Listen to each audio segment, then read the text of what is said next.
let's get the fuck out of here. Ooh. Yeah, I looked into a thread or two because I was curious, and the general suggestion seems to be that Cragholt is practically an end game quest that they just threw at you, just throw it in your face as a surprise. Okay. So, Stalwart Village it is. I was just like, hey, it's right there next to my town. I should really check it out, especially since they're potentially a threat to my, to me. Look, I better take care of that. I don't know if any of the things that are supposed to be a threat to me, though, ever actually are a threat to me, or if they're just a quest you're supposed to take out. For Stalwart. The White March rises up in the distance, stretching to the north and south as far as the eye can see.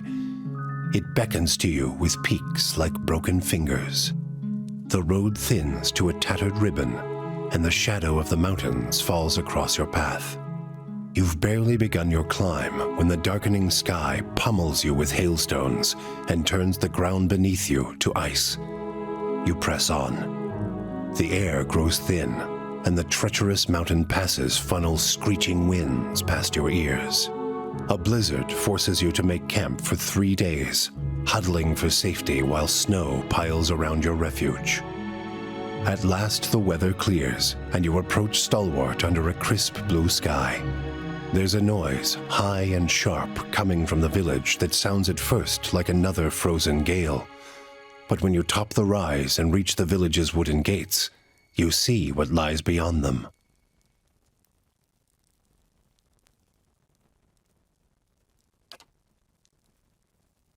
It's Darzier, with a whole pack of them! We can take these bastards!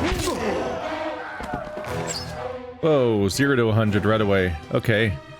Hireling payday. Oh god, why do I have 5 notifications?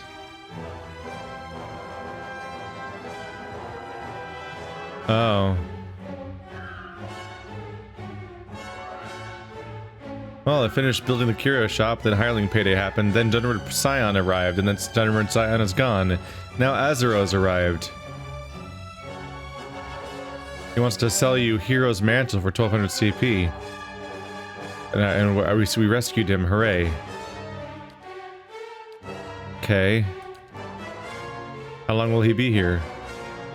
4 days.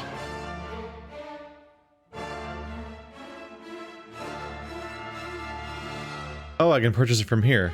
Interesting. Leaving in 5 hours, goddamn.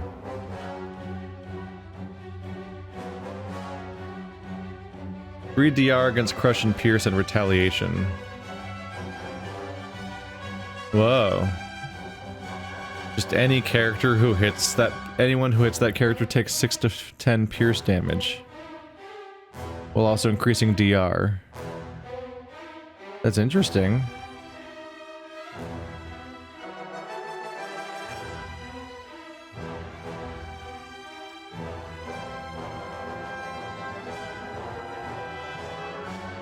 Legend has it that this red cloak was once worn by a famed swordsman of the Deadfire Archipelago.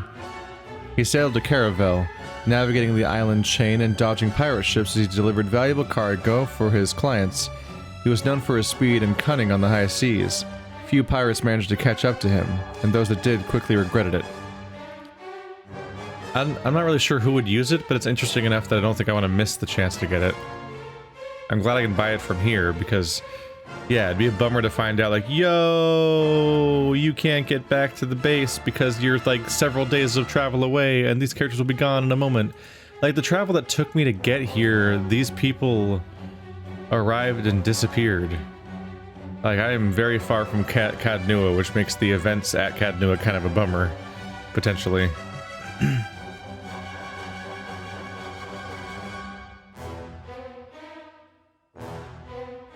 Let's get that tower going. There we go. I'll keep it busy for a while. So update to Durgan's battery. Killed Dazir in Stalwart Village. I reached the village only to find it embroiled in a desperate battle with ogres. If I kill the ogre leading the raid with Darzir, it should break the ogre's morale and cause them to retreat. Combat has started. I immediately can't see anything because the cutscene's over, I guess. Alright. Oh, hi. Crag Ogre. should mess him up then. You're in multi-target mode, but there's no multi-target to target. The multi-target to target. You can just puppet master him, please. This is too much right now. There we go. There we go. You fight him. Get him. Yes. Oh yeah, this is amazingly easier than the thing I just tried to do. Cool. Right. Look out! More of them by the fishery! Uh-oh. He changed teams. Do a murder on him, please. Is it cause combat ended? No, because then combat would have restarted when I attacked him. It would have been like, yo, you're in combat now, crazy.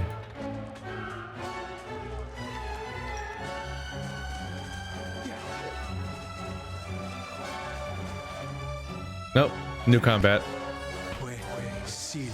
Oh, they got big old wolf. Look at these giant ass dire wolves. Uh-oh. That's not what I want them to do, generally. You're engaged, aren't you? Oh, shit. Got a bit of a wolfing problem right now. Actually... No. If I'm gonna go back to focusing on that guy, you... No, not you. You can get the wolf off of us with your magical powers. What's your chance of success? 90%. That's pretty good.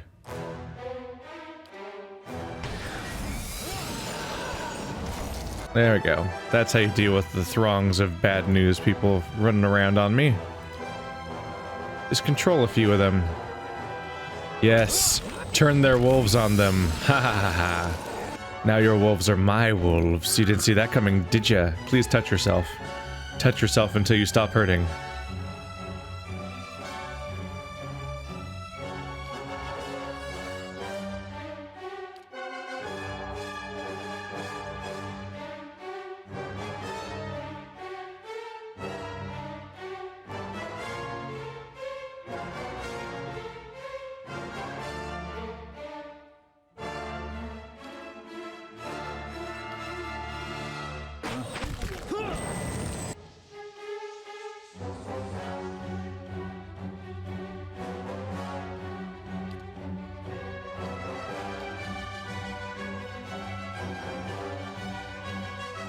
Right, because you still don't have second wind. Because I haven't given you a survival point. Maybe he just won't get hit. Oh look, he's turning towards him to hit him. Oh cool, he exploded, so we're fine. All fixed. Stay away, Yasuki, or you're gonna get hurt.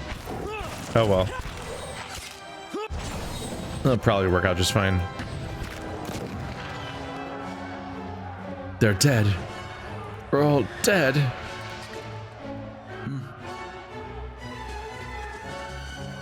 Is everyone here? Oh right, it feels like we're lacking people because I don't have a wolf, a fox with me. Where is their leader hiding? There we go. Yeah, focus fire. Thank you, ally enemy. I love you.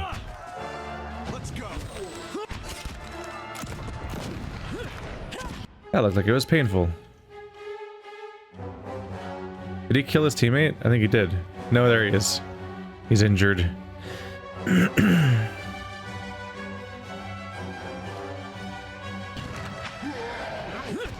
There we go. Soul ignition.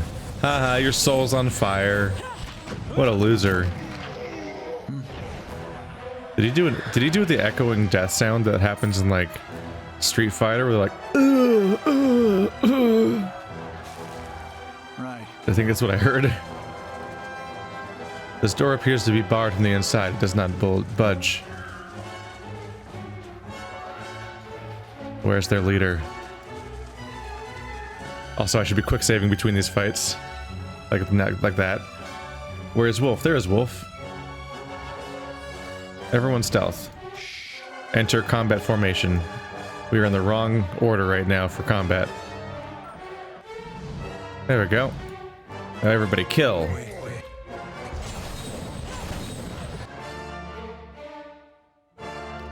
Soul ignition. Yep, with sufficient focus fire, they're pretty screwed. It's really when there's more of them that I get into mad trouble. Alright, we gotta find this leader. Where is he hiding? Because we don't get experience for killing things. You do get loot though. But yeah, my goal is to find their leader. Ah, burning. What's this map shape like? Oh. Oh, it's all pre-explored. There's the hot springs, the wagon, the house, Temple of Andra, fishery, Tana's house, russet wood. I bet he's near the russet wood. He's probably over by this door.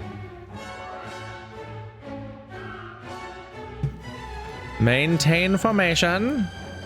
No, Edda, not you. Don't not you. Anyone but you. Hold. Hold. Attack.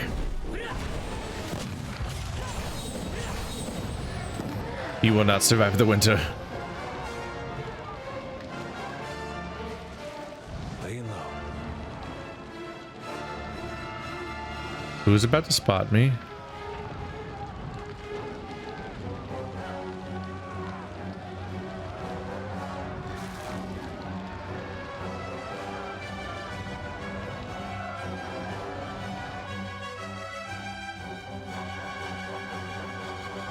Approach. Approach. And there's their leader. Okay. Combat only. I have to start the actual fight. Okay. Get him. Combat has initiated.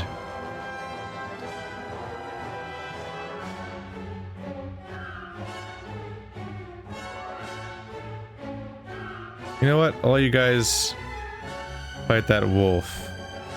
Maybe even just maintain formation. You not get through that thing? Oh, it is a barrier. Gotcha.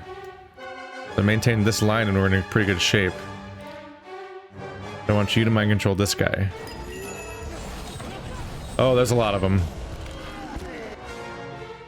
There's a lot of them. Oh boy. You know what?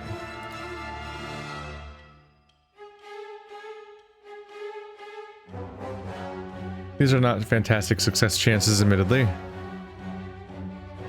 But let's try to get that guy. I meant to mind control him, not shoot him. Oh, I have a way higher chance of mind controlling them. Yeah. Yeah. My bad.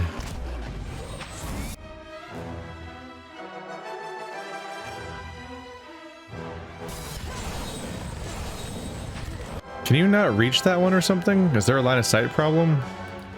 I can't tell what's going on there. Anyway, two of them are mind controlled. So you're screwed.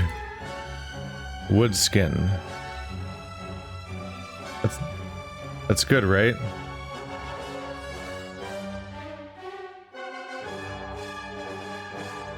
Plus 6 DR. Yeah. But all of those elements are suppressed. A bunch of it's suppressed for whatever reason. Who gave me woods? Like, what is wood skin? I don't remember what that ability even is coming from. You're tripping me out, man. You're tripping me out, man.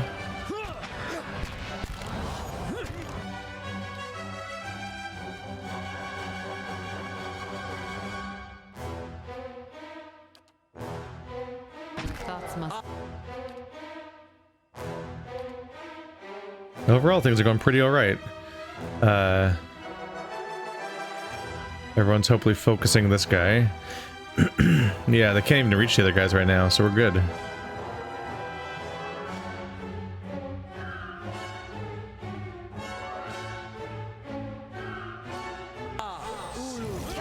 Yep, now they're extra screwed. Yep, his dudes are just beating on him. Yep. He's gonna get killed by his own dudes. Not much coming back from that. Uh-oh. The quest does not seem to have ended with his death.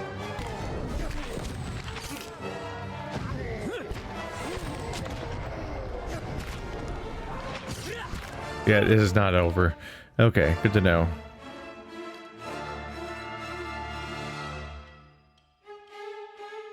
Yaskier, I need you to back it up a little bit.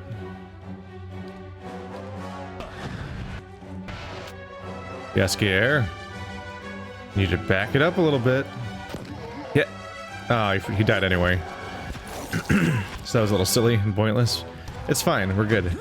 You, use level 1 spell because you have them. Soul Shock. Yay. Weird Nova. We have done it. Back to the matron now. Oh. They still have a matron.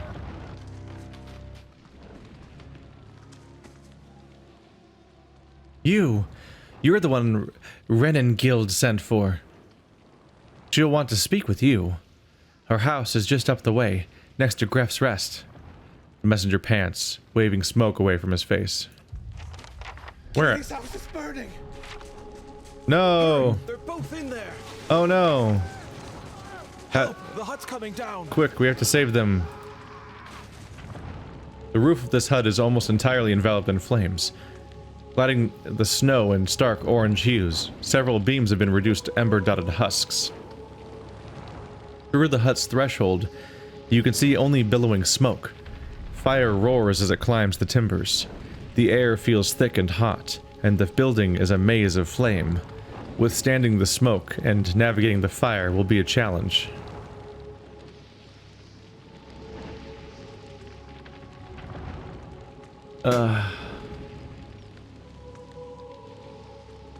Is it fortitude and athletics?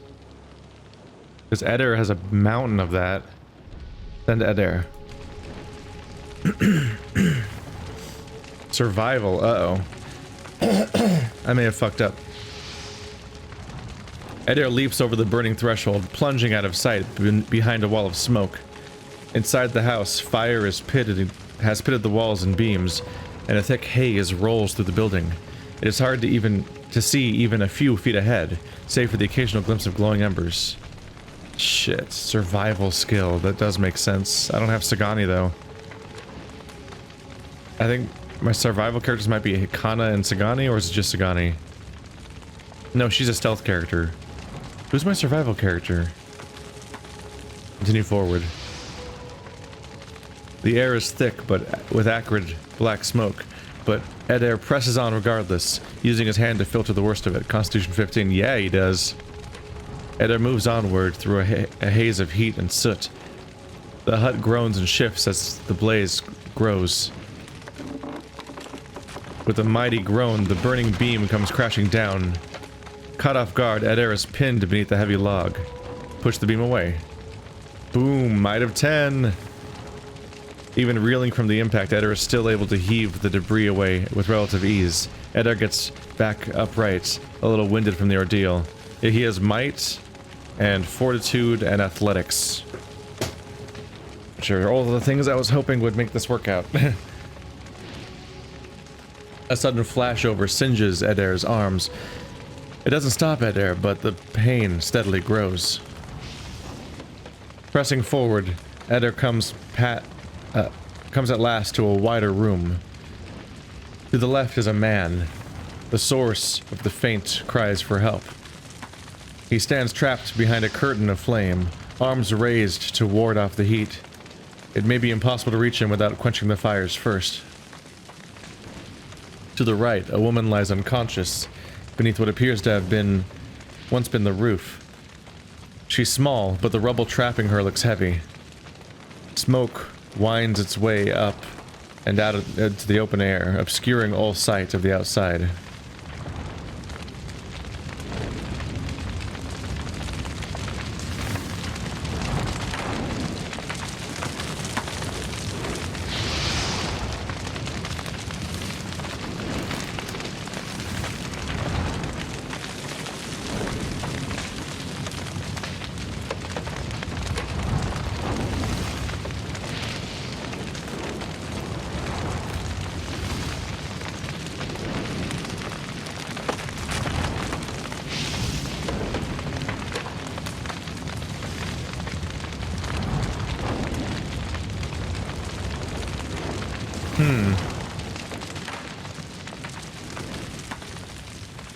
one of them has fire approaching them, and I don't know if I can put the fire out at all. Like if I even have anything on me to help with that problem, or anything in the environment. And the other one has a beam on them, which could be crushing them and stopping them from breathing. So while the man is an obvious form of danger, it's very possible that the woman that's currently covered is under a heavy enough thing that she's not breathing, which means that they're both on the verge of death. So I have no idea if it's possible to solve both problems. It very well could be that the person you assess first is the only one that has a chance at living. It's hard to say.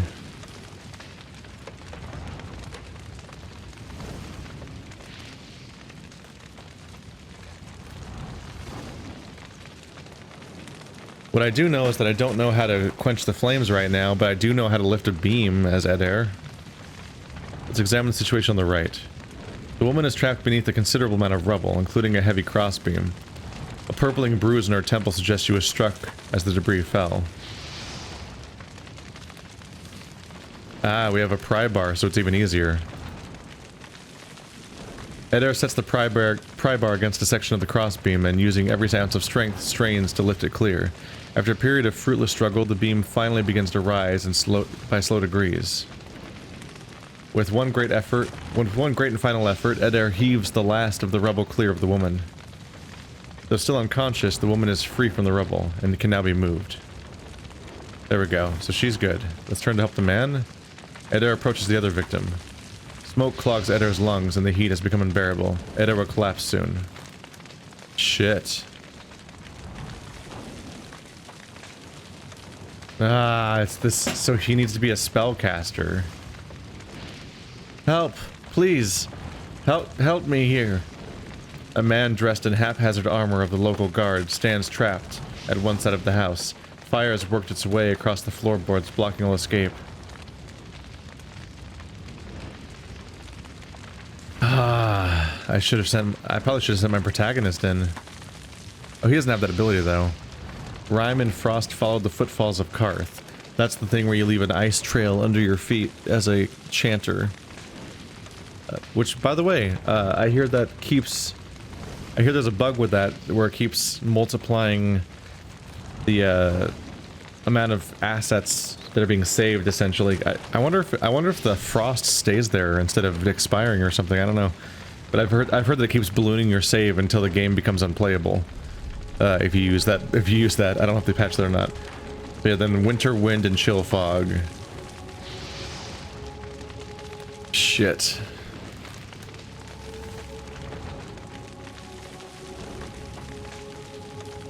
Shit. I have no way to get rid of the fire. And I can't just go through the fire as Adair.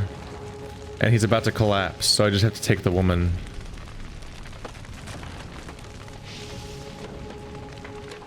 Carry the woman out. The woman is of a slight frame, and carrying her proves easier than freeing her from the rubble. Adair hoists her carefully onto a shoulder. Retreat to the exit. Beset by smoked, clogged air, blistering heat and burning debris, Adair is rapidly losing strength. With every passing moment, survival becomes more unlikely. Keeping a firm hold upon the unconscious woman, Adair turns for the exit. Adair clears the fallen beam with easy grace, avoiding the scattered embers and debris underfoot. Athletics 4. He has like a 7 or an 8, I think. The smoke clouds Adair's vision and makes it difficult to breathe, but Adair staggers onward. Constitution 12. At last, Adair comes to the door, rushing out of the blaze and into the mountain air. Holy shit. Katie, thank the gods you saved her. Still, kind of a bummer to realize that I could have probably saved both of them if I sent 2 people in. But yeah. It's interesting to have like such a gauntlet of skill checks. So like, do you have the really specific skill test requirements to get through this situation? Hope you have enough constitution for this thing, and enough athletics for this thing, and enough survival for this thing, and enough spellcasting for this thing, and enough might for this thing. Ah! and fortitude never came up, technically, but the constitution did, which is related. I was sure that thing was coming down and taking your friend with it. The man wipes his brow and stares up at the collapsing house. For all I know, you could just lose a character right here. Like, I don't know if any of these characters are even mandatory. And if they're not mandatory, that would mean that any of them could be killed at any point, and just any quest related to them would just go away, and that's it. That'd be rough. At least you got Katie out when you did. As for poor Lurgolder, his eyes widen as a section of the roof collapses. He looks away, shaking his head. You look like you could use a drink. Take this over to Hatherix and have one on me. He flips you a cup of flat carved bones. Part of me also leans towards the idea of like one of them was helpless completely and unconscious, and the other one couldn't do anything. And one of them was completely helpless and unconscious, and the other one might have been able to solve their own problem if they weren't panicking. Which reminds me of Walking Dead episode 1, which I won't say who did what or what, but in the choice of who to save in that episode, one of them just isn't that. One of them is just so hopelessly, horribly trapped and desperately needs help, and the other one, like, could pretty much solve the problem themselves. And it's weird that it's that the two of them are an equal dilemma. Is basically my takeaway from how that is handled. Yeah. And I think the one that I'm annoyed at, because it seems like they could solve their own problem, seems to be the more popular person to save, and I'm like, but the other person needs so much help! I put that ring on there. That's a good ring. 2 per rest means I'll never use it, because I'm constantly afraid of using it, but ooh, 3 resolve, too. Ooh. That's the stat that does, wait, I find that I can read that from here.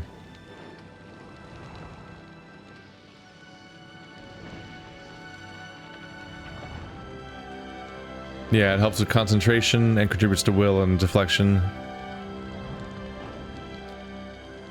Hey, who needs resolve? You have some coming right now from your cap, but you'd get more from that.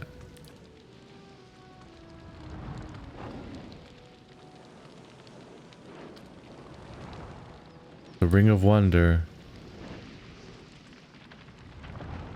Ah. Durance doesn't have resolve. And he doesn't have any rings. So that's a good one. Now Durance has a nightmarish amount of resolve. 3 from the ring, 3 from the chapel. The sleeping, 1 from the Deerwood as an origin, and 1 from being human. To have an incredible amount of resolve. Concentration plus 42.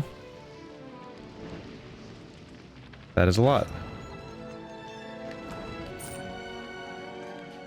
Alright, well, time to live with the consequences of my actions one way or another. It is kind of neat when you just walk in and you're just, without any introduction or context, you're just like, ah, emergency situation, figure out what to do. React. Like, there probably was even a time limit where if I didn't go to help fast enough, that the, Fresh fish! Freshly caught! Dude, that house is on fire right now. Don't be an asshole. You just sound like an asshole trying to sell your fish next to a burning... Fresh fish! Effigy's eyes! It looks at me! What? Ah! What?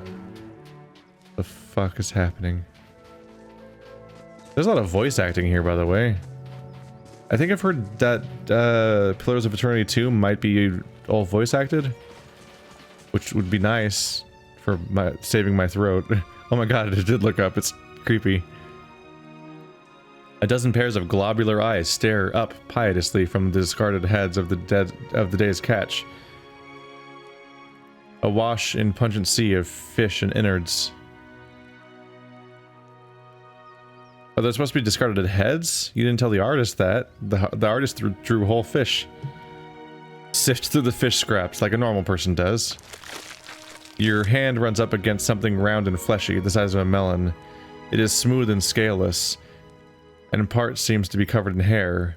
A discarded head, perhaps, but not that of a fish. Pull out the head?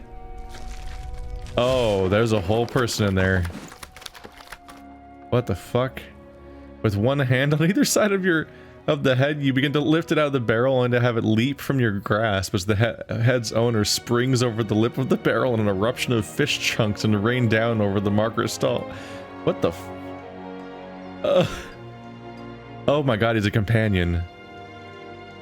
Unless they decide to paint somebody who's not a companion and not the villain of the game. Okay. Zahua. The man who leapt from the barrel stands facing you, nearly naked, save for a loincloth, and drizzled in fish viscera. He is covered head to toe in scars, tears and punctures, and the thorny imprints of lashings. Most are faded, like old memories. Despite that, the condition of the man's body is remarkable. The drooping skin at his flanks and elbows, the only evidence of his advanced age. His face is placid, but the rest of him appears prepared for anything. You must forgive, Zahua. I was not expecting you. He looks you in the eye at first, but his gaze drifts now and then, settling on strange parts of your face as though distracted by new discoveries. If he is at all flustered, he gives no indication. What were you doing in that barrel? Zahua scratches behind his ear, dismayed. Resting my eyes, I thought. Waiting for the Malkachoa to bring me insight. He shakes his head. It would seem I dozed. A good thing my master was not alive to see it. Zahua blinks, leaning in to get a better look at you. His enlarged pupils seem to crowd at his pale irises. Are you real?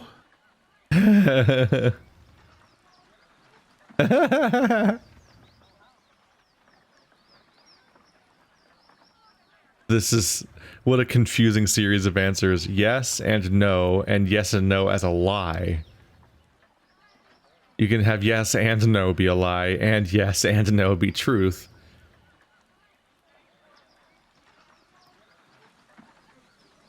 Lie, yes. Of course. I meant no offense. But I find it is best to ask when Malkachoa is involved. Malkachoa? A small white mushroom. I have heard it called snowcap in these lands. It can reveal the true nature of many things. You have a master, you said. The man traces your inadvertent glance at his scars. He smiles politely. A teacher, not an owner. Zahua is a free man. Well, as free as any of us. I still don't understand why you were in that barrel. I was freeing myself from vanity. Did he say sanity or vanity? Consider, how can one be vain who is bathed in the smell of dead fish? There is a proud glint in his eyes.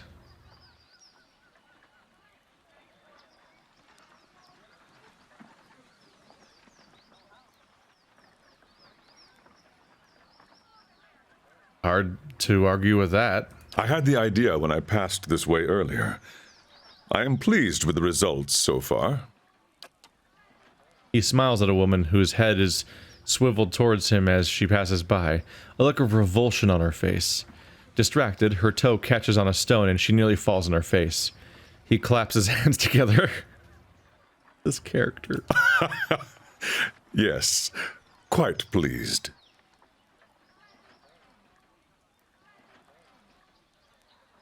No, they're not scars from battle. They're symmetrical. Are the scars from battle? Zahua glances down at his body. From battle, yes. I left them upon my enemies. He points at various patches of crisscrossing scars. These were struck against fear. These against pleasure. These against hatred. Those down there against greed and doubt. And these... He points to his face. These were for vanity. You made those scars. I cannot take credit for all of them, but I did most of the good ones. Most of the good ones. His mouth perks. I put them there in battle to remind myself what is real and what is not. Our worst enemies are inventions of the mind, pleasure, fear. When we see them for what they are, we become unstoppable. And you have achieved this. I feel I have been close, but never for more than an instant. In the moment when the pain is sharpest, the world becomes clear. In that moment, I am a match for anyone.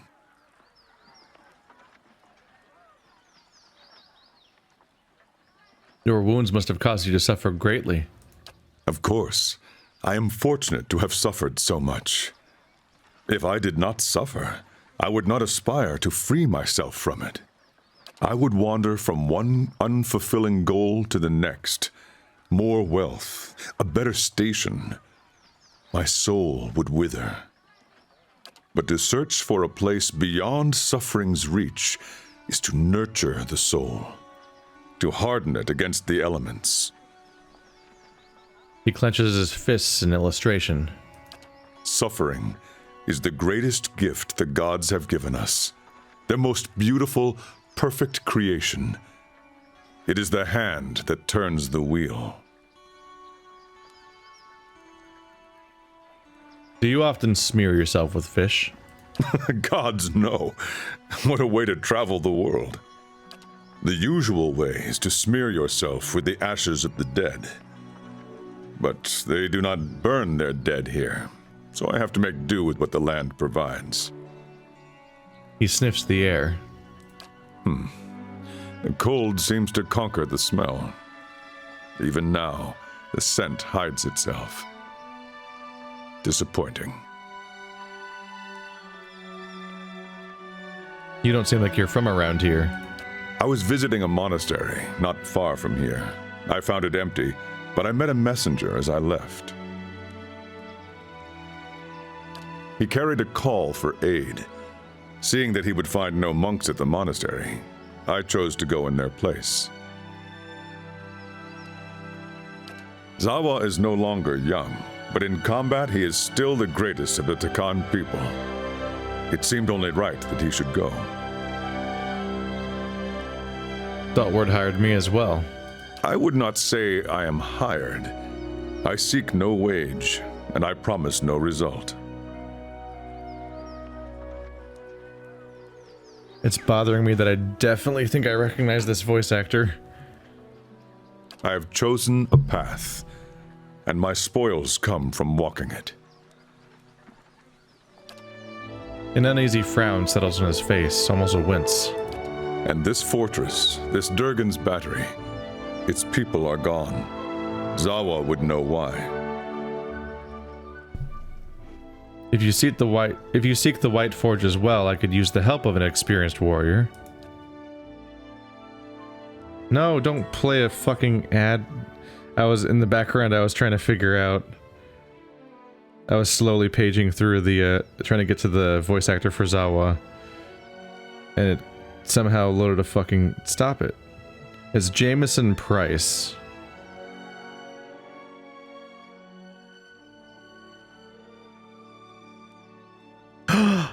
That's what it is. That's the movie I've watched too many times. He's Reeve in Final Fantasy Advent Children. I was like, why the fuck do I know this guy's name? And he's the CEO in Agretzko. He's Raido in Dead or Alive 6. He's the announcer for Mortal Kombat. 11 specifically. He's in Metro Exodus. He's in so many things. Oh, he's in the English dub for Judgment. He's in Kingdom Hearts. He's in World of Warcraft as Bane Bloodhoof. So he's a Tauren. He does additional voices for the God of War 2018. Narrator of Valkyria Chronicles. Oh, that's probably the one I recognize most of all. He's the commander in Monster Hunter World. So he's just a really prolific voice actor. But yeah, being in a Monster Hunter world and Final Fantasy Advent Childrenwood are two things where I'd eventually be like, okay, come on, I need to know who this person is. Zahua's face tilts upward, his eyes fixing on the sky. He remains motionless, entranced. At length, he blinks as if awakening, and looks back at you. He shrugs cheerily. If one wishes to swim, it is no time to argue with the current.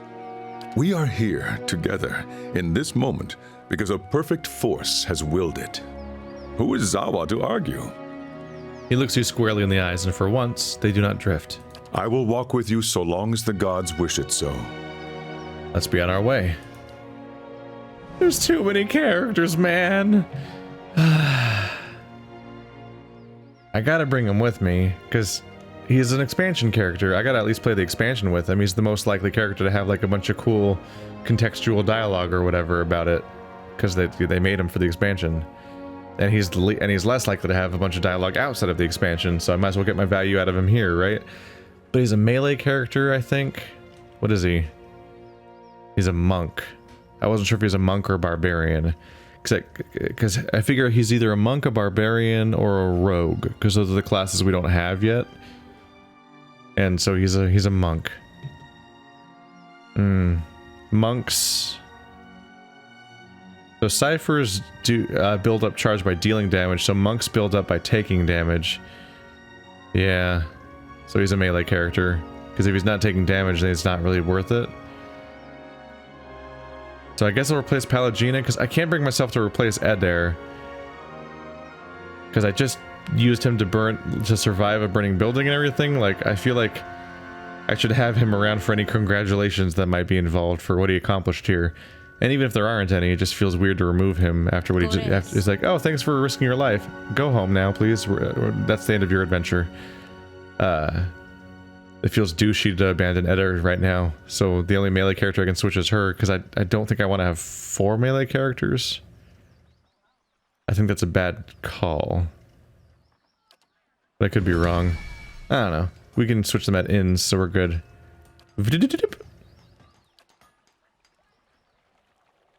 Yep. I have no idea how a monk works, like at all. Zahua is ready. Zahua is ready. He does have 2 weapons, but generally speaking, I think monks excel at unarmed combat, right? Torment's Reach. Requires 1 wound. Melee only. Yep, so he's a melee character, basically. Foe AoE, -2 might for 20 seconds. And a cone. Neat. User, full attack, so both hands. Big crush plus big crush. That's, wow. He does 15 to 21 with his bare hands. Plus 50% damage as crush. This ability exploits the shared bonds of universal suffering between all beings. The initial target is hit with a powerful blow that does additional crush damage. Enemies in cone behind the target suffer crush damage and have their might reduced. Let's maybe level him up at the beginning of the next episode. Just because I'll have a nice little break to kind of think about how the hell to handle this class. Let's go talk to people. And then probably recruit 3 more new characters and then be like, I don't know what to do and I'm scared. Because, that's how I feel about new characters sometimes. Okay. The Gref's Rest. That's where I was supposed to go before 2 different things that are happening in the moment distract me. Oh wait, I should try to talk to... Can I talk to Katie? We'll get the rest of these flames put out. Go on and have yourself a drink. Yeah, we're not talking to Katie. She's definitely not... She's not coming to right now. Sorry, dead guy. It's just only one person went to help. Whoops.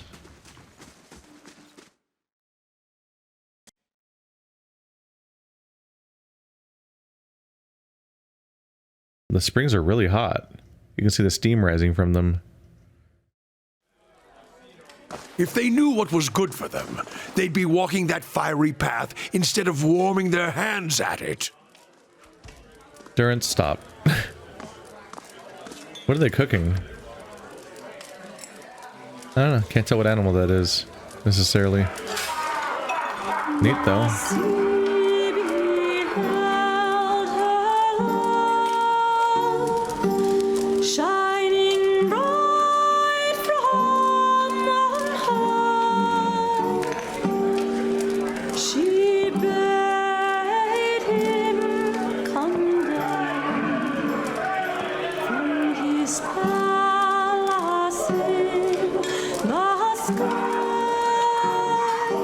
Neat. I'm not gonna sit here for the whole thing, but neat. Still can't feel my fingers. Thought I'd found shelter when I stumbled across this little village. Guessing you did too, huh? Farah raises a frosty mug to you, even though the warmth of the hearth reaches you here. Her hands are wrapped in weir wool and her ears muffled by a hat. Her face has the taut, wind-beaten look of someone who's recently come from the road. As much blood as there was in the streets, I'm lucky the ale's still flowing. She takes a drink, and as she tilts her head back, you see a bruise purpling her jaw and the crimson bloom of scraped knuckles. What exactly happened to you? Thought all the whispers about Durgan's battery were just village superstition. And maybe they are, but I might have been on my guard if I'd listened. I was part of an expedition, hunting for relics from Durgan's battery. We picked up a good haul, too. She takes a slow swallow of her beer. So it figures that's when the winds pick up and the sky starts dumping snow. We lost sight of the road. Meanwhile, something else found us. Took Liam out before we even realized we were surrounded. And then we see him coming out of the snow. These little four-armed wilder. Lagufoth, they're called. She shakes her head, staring at the embers in the fire pit. Quick little bastards. Francesca and I held them off as long as we could, but when they filled her full of darts, I turned tail and ran. Found my way here and thanked my luck for escaping the Lagufoth. Then come to find out that this town's got an ogre problem. She laughs, bitterly. Sorry to hear about your friends. That's a kind sentiment. I'll mourn them when I get home. But I've got to retrieve our haul if I'm to have any hope of that. I need to get those artifacts. Not that I'm in any shape to go after them myself. But I can't afford to return to Defiance Bay without something to show for my expedition. Apprehension creeps into her expression. She stares into her mug, swirling its contents. But you've got your own expedition to the battery, don't you? While you're out there, maybe you could look for my goods. Whatever's left of them. She looks up from her mug, hopeful. I'll give you a cut for anything you bring back, of course. I ain't asking for charity. I just can't afford to go home empty-handed. She brushes her nails along the side of her mug as that anxious look returns. Tell me what you're looking for. Like I said, we were treasure hunting near Durgan's battery when we were ambushed. What else do you want to know?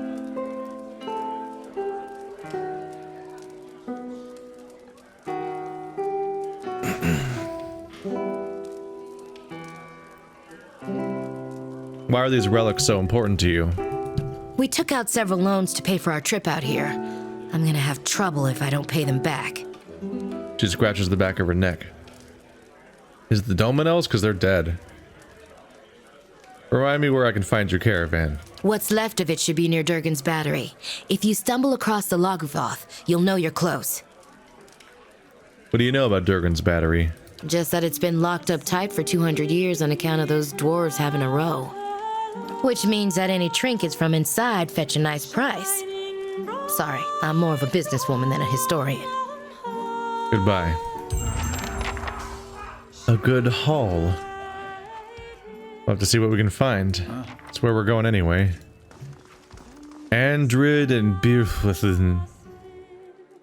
Hey there, good timing. You can watch me trounce Birthwin. Alcohol and sharp objects. This won't end well. Once, Andrid, you won once. You're playing games. What about the ogre attack? What? We won, didn't we? That is, you won, really. We just lived through it. We're not risking the roads just yet, with the ogre still out there, so we're stuck here. Might as well play, right? Not like we lost anybody we know. Andrid. What are you playing? Orland's Head. Andrid grins sheepishly. That's what they call it anyway, anyhow. Smooth. Be awkward if there was an Orland in my party right now. You pick a target, see?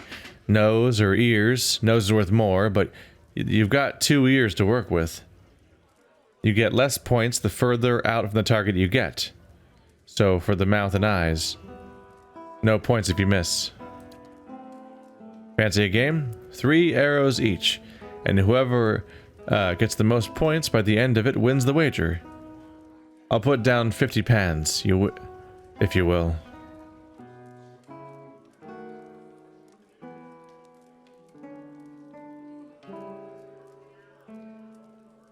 Is it... Can you explain the targets again? Sure. I just got this memorized. Nose is worth 10 points, mouth and eyes 5, ears are worth 7, furs 2, bare skins 1. Is there an Orlan body? Like what? Or just emulating throwing knives at a picture of an Orlan? That's just distressing. That's a little tasteless. Hey, I didn't name it. Don't take it so serious. Not like we're using a real Orlan. Not right now. Fair enough. Some other time then. Suit yourself. Is it a picture of an Orlan? It's hard to make out what it is from here. Yeah. A creepy practice.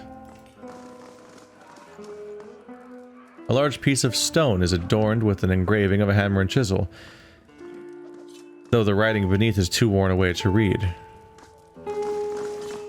Owena! Go check on that Orlan. Make sure he don't steal nothing. Okay, no, I think that might just be racist against Orlans. I think they're just racist against Orlans. There literally is an Orlan around, and they're like, you better make sure that Orlan doesn't go doing any Orlan-y stealing, because Orlans are all thieves. Never seen such a bloodbath. Feels like we got half the town's survivors in here, just drinking to forget it.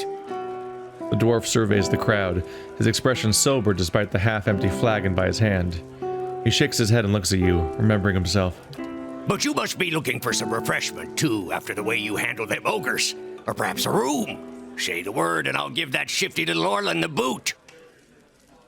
Wow. He nods at you with gruff camaraderie.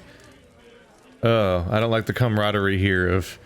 Yeah, you're complicit in this, aren't you? What Orlan? Showed up a few days ago, sticks his nose out of the back room just long enough to empty his chamber pot. He squints toward the hall as if daring the Orlan to show himself. I mean, he's paying, right? Up to no good, I tell ya. I'd like nothing more than to see him gone, but I don't want to ruckus over it. What makes you so sure he's trouble? We get our share of lowlifes coming through here. Smugglers, fugitives, kith looking to avoid the sharp eye of the law. Wait, is it this... Is he the Orlan that I just set free? That'd be amazing if that was the connection.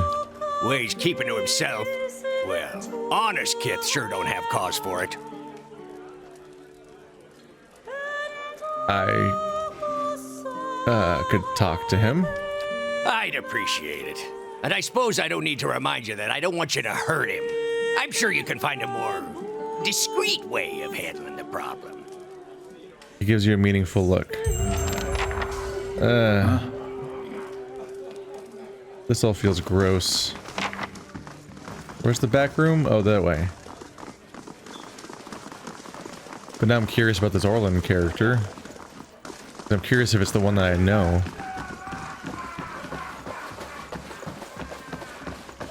Owena. Excuse me, was there something you need? She knits her fingers together and looks intently at the floor. Farewell.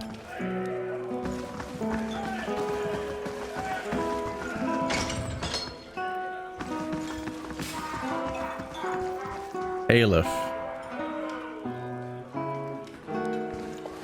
Not to be rude, but I'm rather busy. Can't you get another room?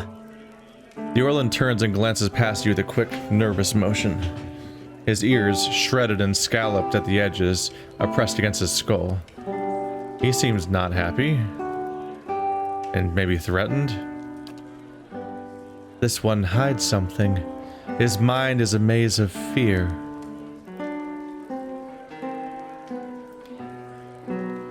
Efric sent me to check on you. He dislikes Orlans, so of course he thinks you're up to something. He What? Oh no. No. He runs his claws through his hair and tugs at his long, ragged ears. Can't imagine why he'd think a thing like that. Is she there? Did you see her? He leans around you, peering at the doorway. You seem pretty nervous about something. I was a slave in Raid Ceres. I ran away, made it here. The mountains are usually the best place to lose slavers, but Divala's one of the best. So he's here to hide until he thinks the coast is clear. His hands tremble as he picks at his worn tunic.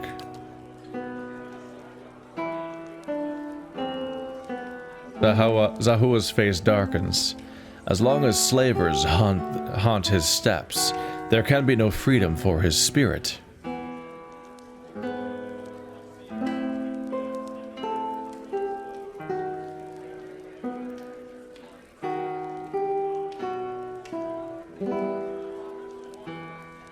That's terrible. There must be something we can do.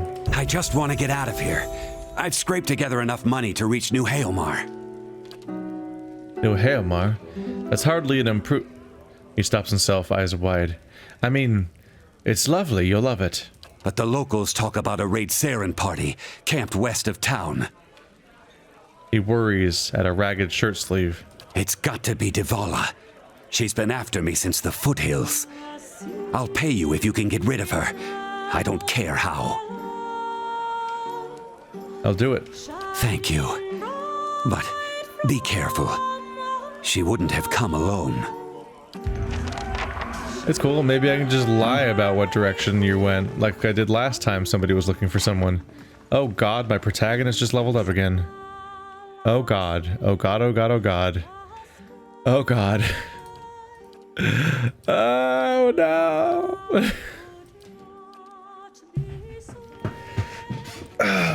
My new party member is gonna be requiring me to level him, and I'm about to have a level up on every character again, all in a sequence. Yeah. Oh boy.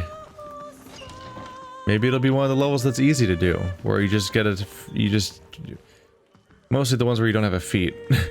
Some of them you just spend your skill points, and it's like, okay, cool, enjoy. All right, well, let's do it. Quick save and boop. And lore. So much lore. An excess of lore, one might say. Level 3 phrases. I don't have any level 3 phrases yet, do I? These are new. Exciting. That's impossible to pronounce. Ephilath Eosmithefir bestows a burning effect on all ally weapons. Ooh, my god. That sounds like an incredibly scary thing for all of my melee dudes to just do burn damage.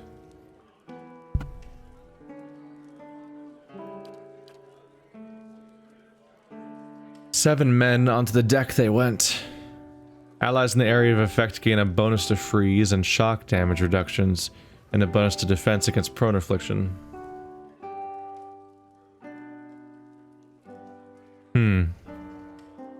15 DR against 15 defense against prone, 15 concentration, 10 DR against freeze shock.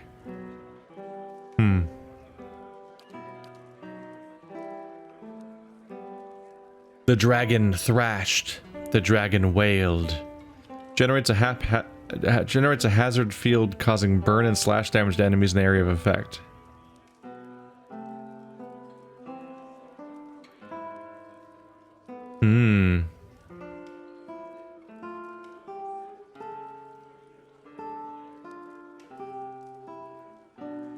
That's pretty big. So its duration, oh god.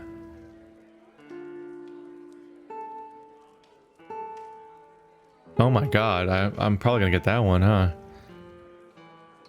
So its duration is 6.4 seconds and its linger is 5.6 seconds, meaning its overall duration is 12 seconds. It does 11 burn damage and 11 slash damage, so it does 22 damage per 3 seconds to every enemy. Obviously it can Obviously, it can be reduced and damaged in various ways, but... Huh. In fact, the fact that it's... that's probably the weakness, huh? Is the fact that it's split damage means that it takes... I think that means that it's taking double DR, essentially. The DR for slash, and DR for burn. Yeah, that might significantly reduce its effectiveness. But it's, yeah, it's 22 damage for 3 seconds to all enemies within a pretty big radius, because I have a decent chant radius. And it's every 3 seconds, so that means it triggers 4 times. So one enemy is potentially taking 88 damage. And that's everybody. That's such a high number that even if DR is happening, I feel like that's still a decent amount when you then extrapolate it out to all nearby enemies. I might have to worry about him getting targeted because of how much damage he's putting out, that everyone just nukes him because they're like, that guy needs to die. The Silver Knight's shields broke both arrow and blade. Increases the deflection of allies in the area of effect by 10. Just 10 deflection? This one's like 15 defense and prone. Like, these are a bunch of crazy numbers. But I guess deflection, I think deflection gets tested a lot though. Especially since it accounts for basically all melee combat and ranged combat that isn't, like all non-spell combat I think is based around deflection. So 10 is good. I'll probably want this and the burn damage one, but this thrash one, this dragon one's terrifying. I don't know, I just want to see that one in action. I hope it's good. I hope it's not a giant mistake. How do I customize my chants? Alright, so I've got... Enemy does 10% less damage.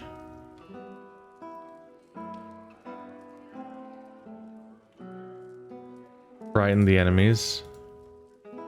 Enemy of reduced concentration.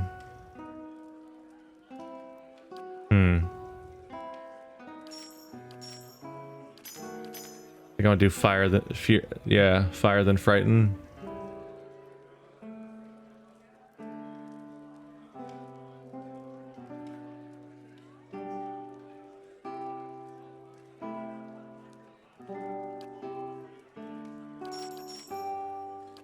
Frighten, fire.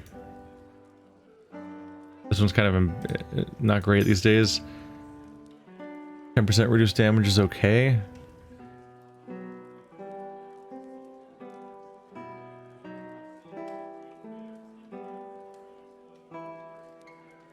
But the concentration has synergy with his basic build as a character, because he kind of specializes in that.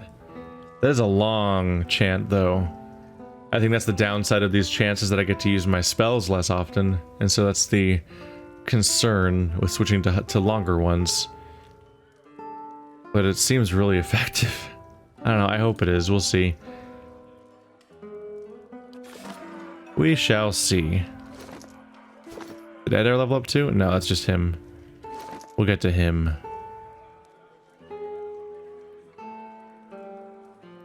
Galvin Regd.